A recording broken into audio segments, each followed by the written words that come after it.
네, 성서 역사 이야기. 오늘은 그 8번째 시간으로 다윗에 이어서 왕이 되었던 솔로몬에 대해서 한번 살펴보는 시간을 갖도록 하겠습니다. 이스라엘에 출애굽한 이스라엘 백성들에게 하나님이 진정으로 요구하셨던 것은 그 왕정 국가는 아니었습니다. 사실은 사사들이 통치하는 그런 국가였어요. 하지만 이스라엘 백성들이 가나안 땅에 들어갔을 때 백성들이 왕을 요구하면 그때 이렇게 해라라는 말씀이 신명기 17장에 나옵니다. 그래서 가나안 땅에서 백성들이 왕을 요구했을 때 제한을 이렇게 두시는데, 신명기 17장에 보면은 말과 아내와 재물, 은금을 왕은 많이 가져서는 안 된다. 그리고 항상 하나님의 율법책을 등사해서 머리맡에 두고 하나님의 말씀대로 행해라. 이런 구절이 신명기 17장에 나옵니다. 거기서 하나님의 말씀을 등사하다가 그 두트로노미예요. 그러니까 거기서 신명기라는 책의 이름이 거기서 나왔습니다. 그런데 성경에서 말하고 아내하고 은금을 가장 많이 두었던 왕인 솔로몬이에요. 사울도 아니었고 다윗도 아니고 그 뒤에 다른 왕들도 아니었습니다. 우리는 사실 굉장히 솔로몬에 대해서 좋은 평가를 가지고 있습니다. 지혜로운 왕, 총명한 왕. 그래서 자녀들을 위해 기도할 때 솔로몬과 같은 지혜를 달라고 이렇게 기도를 하는데, 과연 그렇게 기도를 할 만큼 아주 훌륭한 왕이었는지 한번 살펴보도록 하겠습니다.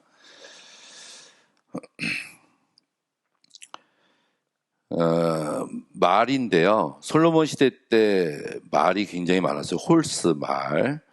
이제 지금으로 따지면 탱크 같은 거잖아요. 이제 군사력을 위해서 이제 기마대가 굉장히 중요했는데, 성서에 보니까 솔로몬 시대 때 1,400대의 병차와 12,000명의 마병을 모았다. 그리고 4,000마리의 말 외양간을 유지했다라는 게 나옵니다.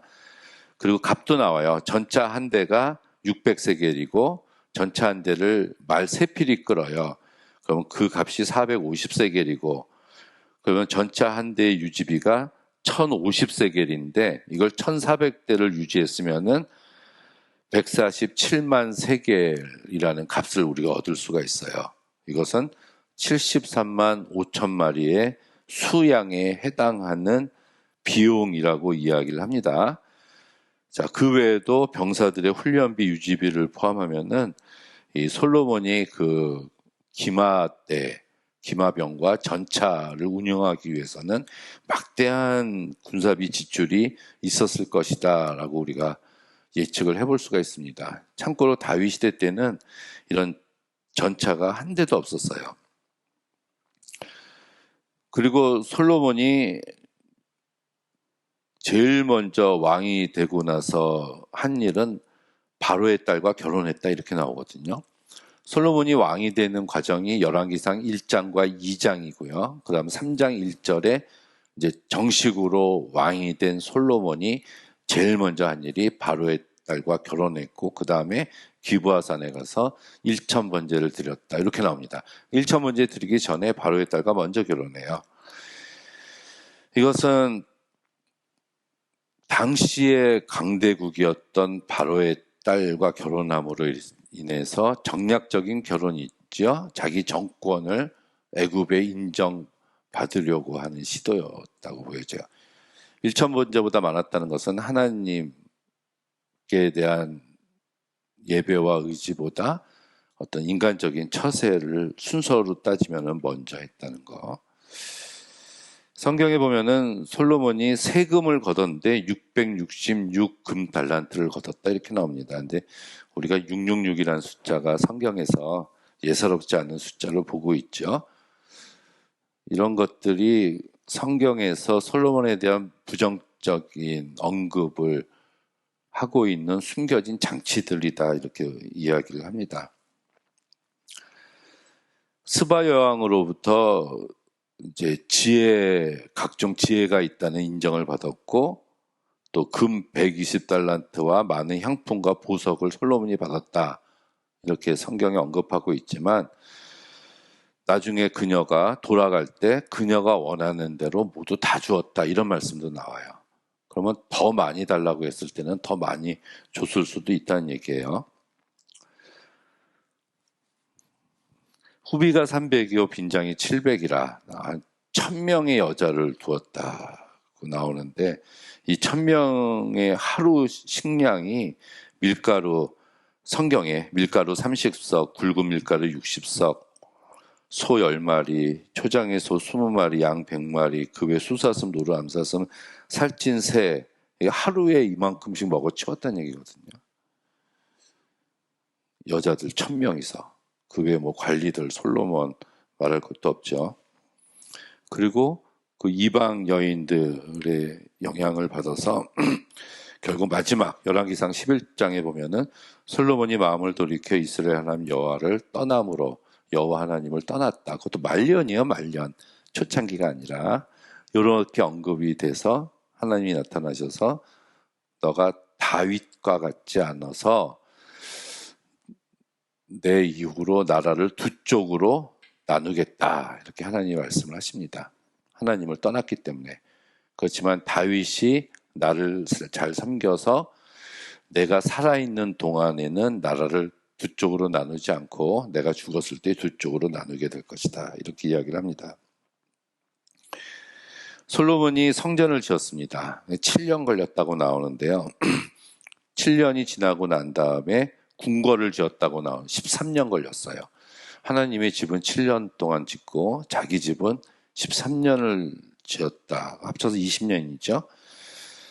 20년 만에 성전 모든 건축하기를 일단 마쳤다라고 나오고 그러면서 성전을 지었기 때문에 그 당시에 이방 민족이었던 두로왕 히람에게 이스라엘 성읍 20개를 주었다. 이게 거기서 이제 백향목하고 이제 재료들을 가지고 와서 성전과 궁전을 짓고 난 다음에 자기 땅을 떼줬다는 얘기거든요. 자기 지역. 굉장히 손해죠. 근데 이것도 참 다른 게 역대하에서는 거꾸로 성을 또 받았다 이렇게 이야기를 하고 있습니다. 자, 그 후에도 밀로, 예루살렘, 하솔, 무기또, 게세 성을 건축하고 국고성, 병차성, 마병들을 위한 성을 짓고 에시온게벨에서 100가지 지었다. 자, 이것은 20년 이상 계속해서 건축을 했다는 것은 당신 노동력이 있어야 되는데 그런 백성들을 동원해서 20년 이상 동안 노동 착취를 했다는 거예요. 당시에는 식량을 온 가족이 매달려서 식량을 생산해야지만 먹고 살 수 있는 사회였습니다. 그런데 남편이, 아들이, 아버지가 이런 일을 하고 있으면은 식량은 부녀자들, 어린 아이들이, 노인들이 생산을 해야 돼요. 그래서 이것 때문에 나중에 여로보암이 솔로몬이 죽고 난 다음에 솔로몬의 아들이었던 르호보암에게 와서 이제 강제 부역을 좀 감해달라고 요구했지만 르호보암은 듣지 않습니다. 아버지가 채찍으로 다스렸다면 나는 정갈로 다스리겠다. 이렇게 이야기를 하죠. 솔로몬이 지은 성전을 보니까 길이가 60규빗, 넓이가 20규빗, 높이가 30규빗으로 나옵니다. 1규빗이 0.53m, 그러니까 50cm 이 정도 되거든요. 이만큼이라고 얘기를 해요. 그래서 요거를 계산을 해보니까 98평 정도, 그러니까 약 100평이 안 되는 100평 정도 크기예요. 성전이 바닥 면적이 100평이라는 얘기거든요.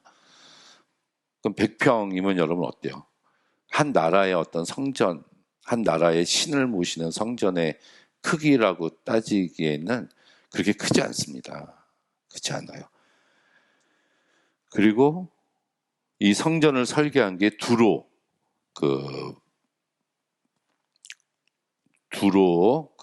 마루둑을 섬기고 있었던 그 성전을 지은 건축가들이 와서 설계를 했다라고 나오고요. 또 여호와를 위한 성전만 지은 것이 아니라 그 아내들, 여러 나라의 아내들을 데리고 오면서 그 아내들을 위한 성전도 같이 지어주었다. 라고 얘기를 해요. 그렇다면 그 원오브 댐이거든요. 그 성전들 중에서 이제 하나가 이 정도라는 거. 그렇다면 이제 솔로몬 시대에는 어떤 유일신, 하나님을 위한 유일신이 아니라 여러 종교들을 여러 신들을 섬기고 있는 그 다종교 시대가 아니었나라고 엿볼 수 있습니다. 그게 열왕기상 11장 마지막에 보면은 뭐 밀감을, 그모스를, 몰렉을 섬겼다. 자기 이방 여인들의, 자기 부인들의 신들을 쫓았고 여호와를 떠났다. 이렇게 이야기를 하거든요. 이 성전은 사실 그 성경에서 굉장히 하나님이 거하시는 위대한 그 하나님의 집이라고 이야기를 하기도 하지만은 또 반면에 어떤 부정적인 묘사들도 굉장히 많습니다. 솔로몬이 성전을 지었는데 그 나중에 그 스데반이 사도행전 7장에서 그 설교를 하다가 그 스데반이 돌에 맞아서 죽는 그런 사건이 일어나게 됐죠. 그때 솔로몬의 설교의 내용을 보면은 그 아브라함부터 시작해서 이스라엘의 역사를 이야기하면서 솔로몬 시대 때 이스라엘의 역사를 딱 끝냅니다. 그러면서 마지막 내용이 하나님은 성전에만 계신 분이 아니라 어느 곳에나 계신 분인데 솔로몬이 성전을 지어서 하나님을 성전에다가 가둬놨다 이런 표현이 나와요. 그러니까 당시에 성전 제일주의를 신봉하고 있었던 그 바리새인들, 제사장들, 율법 학자들이 스데반을 돌로 쳐서 죽인 거거든요. 이제 이런 신구약 전체에 흐르는 그런 맥락을 보면은 이 성전이 그렇게 성경에서 구약, 신구약 성경 전체를 통해서 마냥 긍정적으로만 묘사하고 있지 않은 것도 우리가 찾아볼 수가 있습니다. 거기 언약궤가 있었는데 나중에 예루살렘 성이 멸망당하면서 완전히 사라지고 성전은 파괴가 되고 나중에 수르바벨에 의해서 제2성전이 이제 건축되게 되고 헤롯에 의해서 보수 작업이 일어나게 되죠.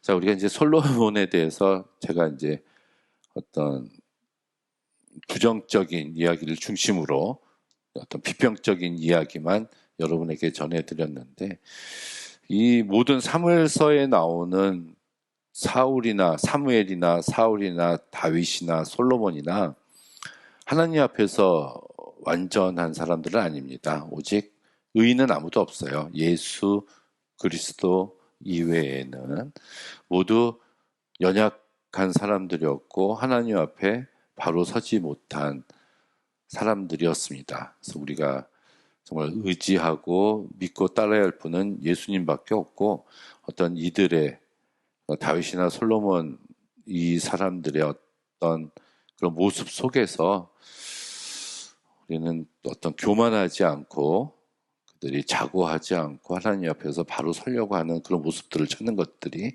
훨씬 더 중요한 것이 아닌가 한번 그렇게 생각을 해봅니다. 예, 여기까지 하도록 하겠습니다.